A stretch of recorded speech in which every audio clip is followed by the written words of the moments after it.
ሰላም አለይኩም ወራህመቱላሂ ወበረካቱ። አሁን እንደምትመለከቱት ከታች በኩል ወደ ወንዝ ሜዳው ውሃ የነበረው ያው ይሄኛው ውሃ ነው። ፓወሩ እንግዲህ ያው ባለፈው ያስመረቅነው ውሃ ነው። ያው እንደምትመለከቱት ውሃው ፓወሩ በጣም ከፍተኛ ስለሆነ ያው እዚህ ይለቀቃል ነው። ይሄ ካልተለቀቀ ኖርማሊ እንትኖቹ ይፈነዳሉ። ለዛ ነው እንግዲህ ቀጥታ የሚለቀቀው።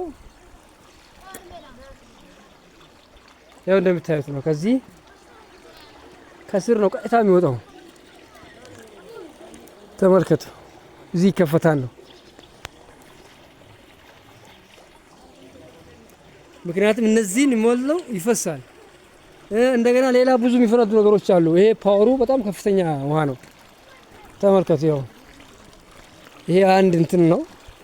ማሻአላህ ያው እኔ ከዛ ከላይ መጀመሪያ ከታች ያሳያችሁ ወንዙ ላይ ጭሎ ምን ነው ሚዴ ዶሊ ነው ላይ ደንበላች ያለውን ዶሊ ማለት ነው። እዛ ነው የሚሄደው።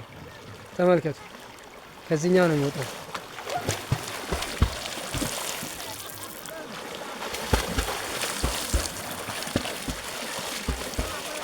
ልጆቹ እንግዲህ እንደ መዋኛ የተጠቀሙት ነው። ጽድት ያለ ውሃ ነው። በጣም አሪፍ ነው። በነገራችን ላይ ደስ የሚል ነገር ነው። ምክንያቱም ብዙ ቦኖዎችን አፈንድቶ ከሚያበላሽ ይሄኛው ይሻላል ነው።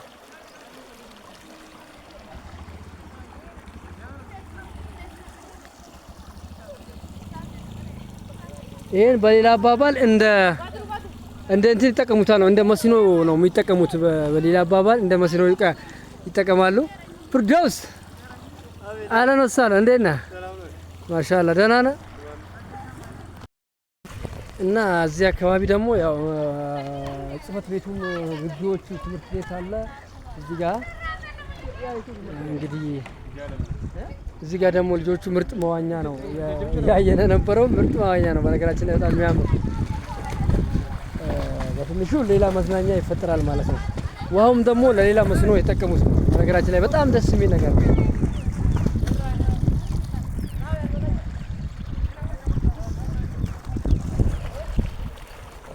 ሊሰኩኝ መሆን አልሆን ጩሌ ይሆናል። ሊሰኩኝ ይሆናል አልሆን በቃይታ በቱቦ በቀዱ ይሆናል እንጂ እነ ቦት ወይ ሆና ለቱቦ አገቤ ምናምን ይታይ ለዲነት ለምግብ ምናምን ሊያነቡኝ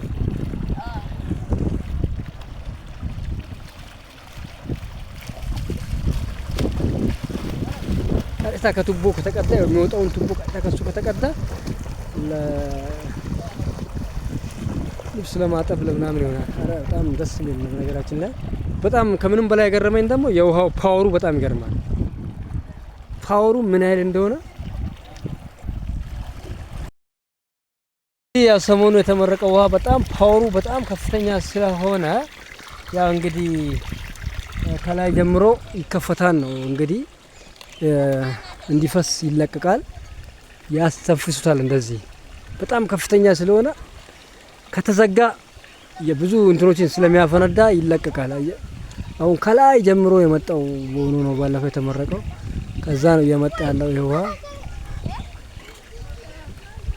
ወደዚህ እየመጣ ወደዚህ ይገባል ማለት ነው። ወደዚህ ወንዝ እንዲገባ ደግሞ ንጹህ ነው።